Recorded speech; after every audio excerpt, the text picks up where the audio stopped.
Ngô Mộng Ương.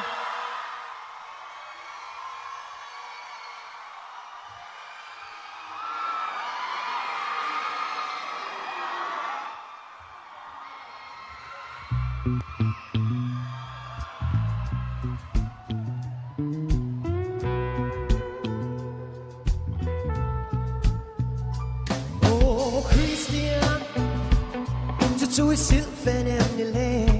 o derna chui ming ta kem nile o hoana chui tin lung em ni zo le it's all pol nun kha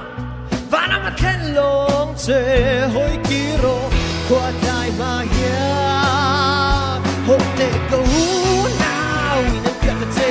in khung dòng thì kha ni la la ya mem Christian di atanamo con chung zelin in den fiaro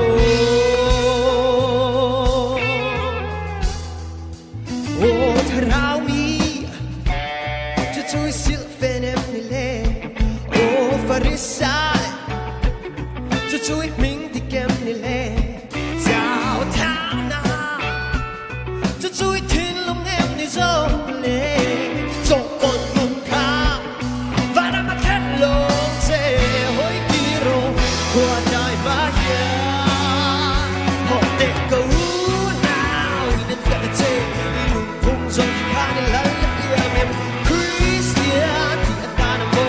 con chung zelin in den fiaro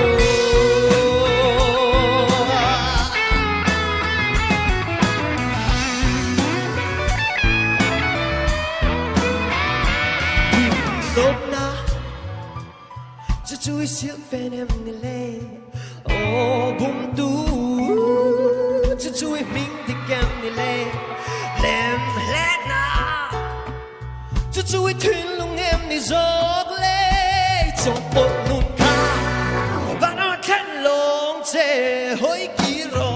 qua dài mà hiền hồng tê cứu nam in những cái ta che in un khung dòng thì khá nên lớn lên em Christian di atanamo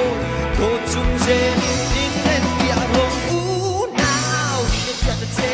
in un khung dòng thì khá nên lớn lên em Christian di atanamo